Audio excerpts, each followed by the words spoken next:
Hai, masih bersama saya, Mr. Z, bicara.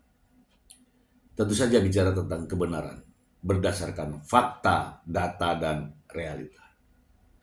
Teman-teman, beberapa hari lagi akan dibacakan putusan terkait dengan gugatan cerai Baim Wong kepada Paula Verhoeven. Ya, perjalanan begitu panjang dan akhirnya hakim telah mengambil kesimpulan dan kemudian membacakan putusan tersebut minggu depan. Senin, Selasa, Rabu. Hari Rabu ya teman-teman. Namun belakangan ini terkait dengan persoalan permasalahan Baim Wong dan Paula Verhoeven di berbagai media mengabarkan bahwa terjadi persoalan-persoalan baru. Yang terakhir berkaitan dengan unggahan Paula Verhoeven yang kemungkinan besar ditujukan untuk Baim Wong. Karakteristik NPD. Dan hari ini teman-teman saya membacanya. Baim Wong memblokir dari akses Paula Verhoeven. Makin ramai saja teman-teman. Supaya tidak mengundang fitnah teman-teman, saya ingin membacakan informasi ini. Berikut.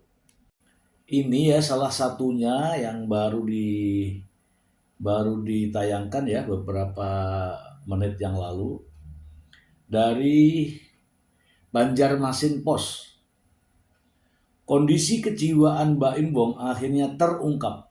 Ini hasil pemeriksaan. Ucapan Paula terbukti. Baca aja ya. Banjarmasin Post, aktor Baim Wong mengungkap hasil pemeriksaan kesehatan fisik dan mentalnya. Hal ini seolah menjawab tudingan Paula Verhoeven bahwa dirinya mengidap NPD, Narcissistic Personality Disorder atau gangguan kepribadian narsistik. Baim Wong menjalani pemeriksaan kesehatan di Malaysia. Nah, Baim memberitahu hasil pemeriksaannya lewat unggahan Instagram baru-baru ini. Dalam postingannya itu, Baim Wong sangat bersyukur hasil pemeriksaan kesehatannya. Ia mengaku kondisi fisiknya baik-baik saja, tidak menderita kanker sampai HIV. Alhamdulillah, saya sehat, gak ada kanker, tumor, HIV, atau penyakit yang lainnya. Meski begitu, Baim mengakui kadar kolesterolnya yang tinggi. Ini terjadi karena dia masih sering mengkonsumsi seafood, keju, dan daging merah. Cuman kolesterol aja tinggi karena masih suka makan seafood, keju, sama daging merah. Tapi semua oke, sambung Baim Wong. Bukan tes kesehatan fisiknya, Baim juga pernah melakukan tes kesehatan mentalnya di waktu yang berbeda. Dia mengaku tak memiliki penyakit mental apapun yang perlu dikhawatirkan. Di lain waktu saya juga sudah tes kejiwaan atau mental. Alhamdulillah saya pun sehat. Tidak ada penyakit mental yang perlu saya khawatirkan. Allah Maha Baik, jelas Baim. Meski begitu, Baim Wong menyentil penyakit salah satu ranah privasi seseorang. Tuh kan, garis bawah ini ya. Penyakit ranah privasi seseorang. Oke. Hal ini bisa saja merupakan luka bagi seseorang jika diumbar sehingga wajar bila disembunyikan. Bagi saya, penyakit itu adalah privasi seseorang dan itu kadang merupakan luka bagi orang tersebut. Kalau bisa jangan diumbarkan ke publik, rahasiakan, ujar Baim Wong. Baim Wong pun menyarankan agar seseorang tak sembarang mengumbar penyakit yang diderita orang lain ke ranah publik. Takutnya kalau benar kasihan orang tersebut, bukan karena kita ingin menyembunyikan sesuatu, tapi karena itu menyangkut hak dasar seseorang manusia, hak atas privasi, harga diri, dan kendali atas cerita hidupnya, terang Mbak Imbong. Menurutnya, penyakit bukan hanya soal seberapa bahaya atau beratnya, tetapi juga membawa beban emosional serta spiritual seseorang. Penyakit terutama yang berat atau yang berbahaya bukan hanya soal medis. Ia membawa beban emosional, sosial, bahkan spiritual tambahnya. Oleh karenanya, pasangan biasanya menjadi tempat satu-satunya seseorang untuk bersandar ketika dunia terasa begitu kecil dikala dirinya menderita suatu penyakit. Ini arahnya kemana nih? Ketika seseorang mengalaminya, dunia bisa terasa mengecil dan kadang satu-satunya tempat aman yang tersisa adalah pasangannya sendiri. Ini kayaknya nih juga membalas Paula ini. Selain itu, dia meminta netizen memahami bukan perhatian publik yang dibutuhkan seseorang ketika jatuh sakit, melainkan perlindungan dan kesetiaan dari pasangannya. Iya kan? Ini kemana pembicaraannya? Bayangkan saat seseorang berjuang melawan rasa takut, sakit, dan ketidakpastian, apa yang paling dibutuhkan? Bukan perhatian publik, tapi perlindungan, pemahaman, dan kesetiaan. Ini Mbak Imbong bicara mengenai perlindungan, pemahaman, dan kesetiaan ya. Kemudian Mbak Imbong seolah menyindir seseorang. Kalau dibalikkan keadaannya, apakah seseorang mau penyakitnya dikasih tahu ke publik? Pasti jawabannya tidak. Ini hanya pandangan pribadi saya saja. Tutupnya. Sebelumnya, Paula Verhoeven kembali menyindir sosok pengidap NPD. Ya, sosok pengidap NPD itu diduga Baim Wong. Narsistik NPD akan terus memancing dan menciptakan konflik lalu menghasut orang sekitarnya untuk percaya dan harus percaya bahwa dirinya adalah korban dan korban sesungguhnya adalah pelakunya. Narsistik butuh constant attention sekalipun harus menciptakan konflik dan memutarbalikkan fakta, itu gak masalah sama sekali bagi narsistik. Jahatnya lagi, korban terbesarnya selalu orang terdekatnya yang justru peduli padanya. Oke, kita sudah bacakan semua. Untuk siapakah gerangan kira-kira? Kita bahas ya teman-teman. Oke teman-teman ya, ini ada gejala-gejala aneh di situ ya teman-teman. Ketika bapaknya pergi seyogyanya, anak-anak itu dititipkan kepada ibunya. Tapi aneh juga kan kalau ada ibunya, anak-anaknya dipasrahkan sama babysitter. Inilah yang dinamakan NPD. Ada rasa keinginan untuk dirinya sendiri yang paling ngetop, gitu kan? Oke, teman-teman, saya ingin membahasnya mengenai putusan hakim ya. Putusan hakim haruslah melihat dari realita yang ada, fakta-fakta kebenaran yang ada. Jangan karena sesuatu sehingga hakim mengambil keputusan tentunya di luar nalar ya. Begini teman-teman, saya masih memiliki keyakinan hakim dalam mengambil putusan terkait dengan apa yang terjadi pada Baim Wong dan Paula Verhoeven, harusnya hakim tetap menggunakan dasar hukum yang jelas, yaitu kompilasi hukum Islam.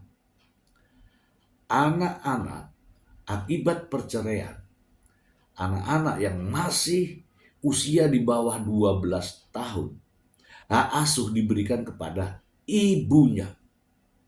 Hak asuh diberikan kepada ibunya. Kalau nanti ini hak asuh diberikan kepada Mbak Imbong, berarti melanggar dari kompilasi hukum Islam. Kalau hakim melanggar, maka akan ada konsekuensi. Nah, harapan saya adalah hakim tetap berpedoman pada dasar hukum yang benar. Apakah saya tidak percaya hakim untuk mengambil keputusan dengan dasar yang benar? Tidak semua hakim, ya sekali lagi ya, tidak semua hakim memiliki pemikiran yang bersih. Banyak hakim-hakim kotor di Indonesia ini.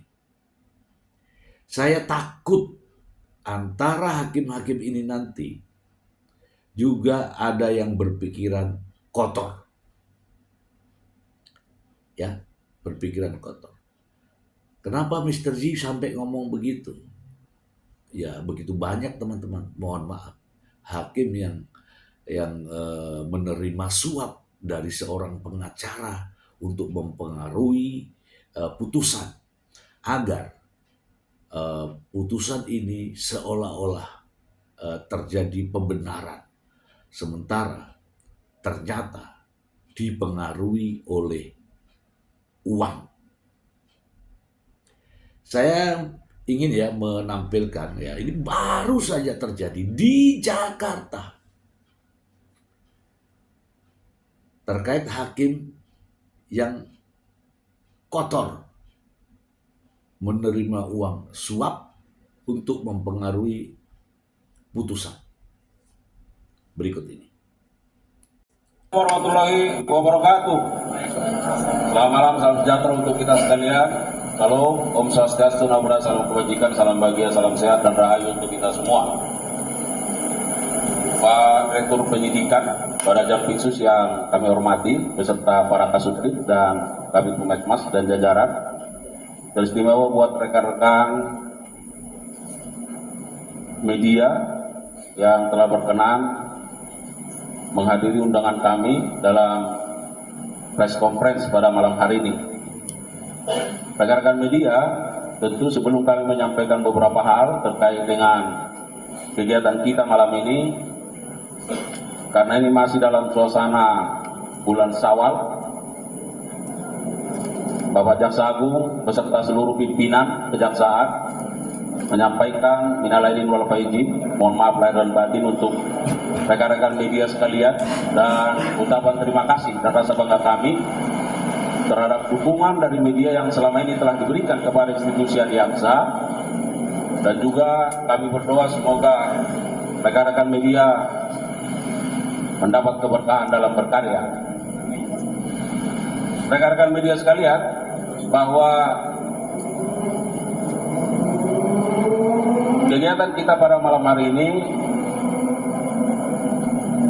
Direktur Penyidikan pada Jampitsus akan memberikan keterangan terkait dengan adanya dugaan tindak pidana korupsi berupa suap dan atau gratifikasi terkait penanganan perkara di Pengadilan Negeri Jakarta Pusat. Nah, siapa bilang hakim bersih? Siapa bilang hakim tanpa noda? Itu buktinya. Untuk mempengaruhi putusan, hakim juga menerima suap, dan kini sedang dalam proses di Kejaksaan Agung, teman-teman. Mari kita simak lagi pernyataan konferensi pers berikut ini. Bahwa dari kemarin Jumat tanggal 11 April 2025 sampai pada malam hari ini, Sabtu 12 April 2025, penyidik pada jajaran Jampitsus telah melakukan pemeriksaan secara mendalam setidaknya terhadap 12 orang dan terhadap 12 orang tersebut oleh penyidik berketetapan setelah melakukan gelar perkara. Ada beberapa orang yang ditetapkan sebagai tersangka. Dan juga perlu kami sampaikan bahwa penyidik juga hingga saat ini masih terus melakukan upaya-upaya berupa penggeledahan di berbagai tempat di beberapa provinsi. Jadi penyidik saat ini sedang terus melakukan penggeledahan dan tentunya hasilnya akan kami sampaikan pada update pada waktu yang akan datang. Saya kira itu sebagai pengantar dari kami. Untuk lengkapnya kami persilakan. Selain hakim teman-teman, ada juga pengacara yang diamankan terkait dengan kasus suap menyuap, dan bukan main-main ya. Bukan hanya sekedar uang rupiah, tetapi juga uang asing. Inilah permainan para hakim dan juga para pengacara untuk memuluskan keinginannya, untuk mempengaruhi hakim dalam mengambil keputusan. Mari kita simak lagi ya berikut ini ya teman-teman ya. Warahmatullahi wabarakatuh. Waalaikumsalam warahmatullahi wabarakatuh. Selamat malam yang saya hormati Pak Kaus Menhub, rekan-rekan wartawan yang hadir pada malam hari ini. Pada kesempatan ini saya akan menyampaikan press release terkait dengan penyidikan tindak pidana korupsi, suap dan atau gratifikasi terkait penanganan perkara di Pengadilan Negeri Jakarta Pusat. Bahwa pada hari Jumat pada tanggal 11 kemarin malam, tim penyidik Kejaksaan Agung melakukan tindakan penggeledahan di 5 tempat di provinsi daerah khusus ibu kota Jakarta. Sehubungan dengan penyidikan dugaan tindak pidana korupsi suap dan atau gratifikasi terkait penanganan perkara di Pengadilan Negeri Surabaya. Ya, jadi ini bermula dari pengembangan perkara yang kita tangani terkait dugaan tindak pidana korupsi gratifikasi di Pengadilan Negeri Surabaya. Dalam tindakan penggeledahan tersebut, penyidik menemukan adanya alat bukti baik berupa dokumen dan berupa uang yang mengarah pada dugaan adanya tindak pidana korupsi suap dan atau gratifikasi terkait penanganan perkara di Pengadilan Negeri Jakarta Pusat. Kemudian pada tanggal 12 ini, pada hari ini, April 2025, penyidik juga kembali melakukan penggeledahan di berbagai tempat di Jakarta, dan malam hari ini juga ada tadi sampaikan Pak Kaus Menhub di beberapa wilayah provinsi di luar Jakarta. Adapun barang bukti yang diperoleh dalam penggeledahan tersebut Yang pertama adalah uang dolar Singapura sebanyak 40.000, dolar Amerika Serikat 5.700, kemudian 200 yen dan 10.804.000 rupiah. Uang tersebut ditemukan atau didapat di rumah tinggal WG, yaitu di Villa Gading Indah. Yang kedua, uang US dolar Singapura sebanyak 3.400, dolar Amerika Serikat 600, dan rupiah sebesar 11.100.000 yang ditemukan atau diperoleh di dalam mobil milik WG. Yang ketiga, uang rupiah sebanyak 136.950.000 disita dari rumah AR. Ini seorang pengacara. Kemudian yang keempat, satu buah amplop berwarna coklat yang berisi 65 lembar. Nah, saya tidak pernah mengatakan bahwa hakim itu bersih.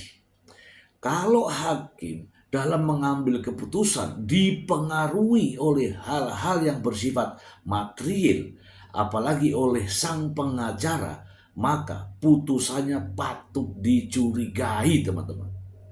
Ya, mari kita simak lagi, teman-teman. Penyidik membawa beberapa orang, yaitu antara lain BG, yaitu Panitera Muda Perdata pada Pengadilan Negeri Jakarta Utara, karena telah ditemukan dokumen dan beberapa uang sebagaimana saya sebut di depan. Kemudian MS dan AR berprofesi sebagai advokat, karena juga ditemukan dokumen dan beberapa uang dari yang bersangkutan dan di rumahnya. Kemudian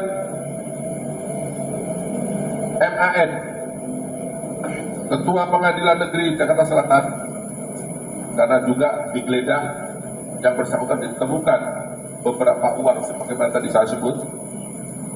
Kemudian DDP, istri IN. Kemudian ada BS,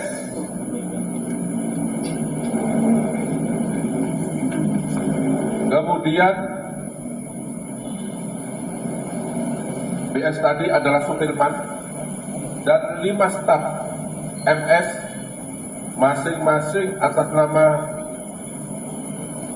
B, atas nama Y, atas nama Y, atas nama AS, atas nama AR, dan atas nama V.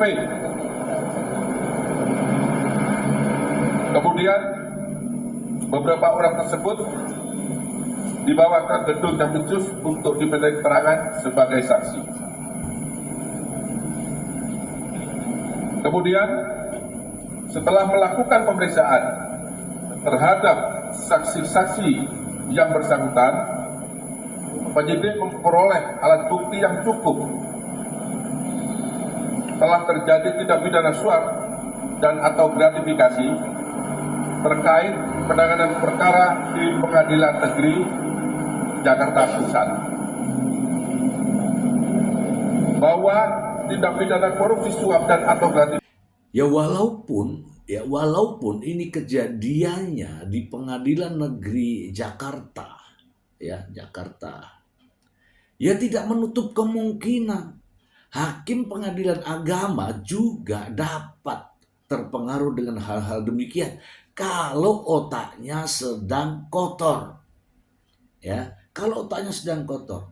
Makanya saya katakan, janganlah hakim mengambil keputusan tanpa melalui dasar hukum yang benar, yang berlaku di seluruh Indonesia ini.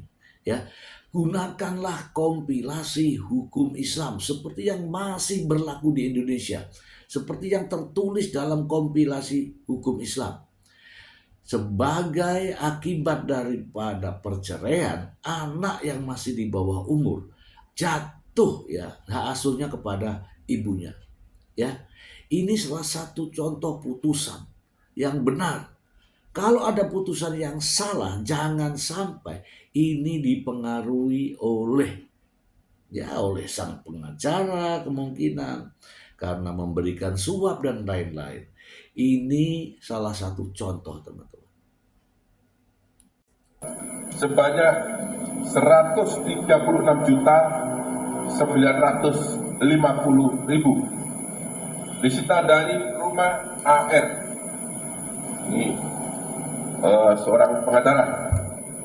Kemudian yang keempat, satu buah amplop berwarna coklat yang berisi 65 lembar uang pecahan dolar Singapura, setiap lembarnya 1.000. Kemudian satu buah amplop warna putih yang berisi 72 lembar uang pecahan 100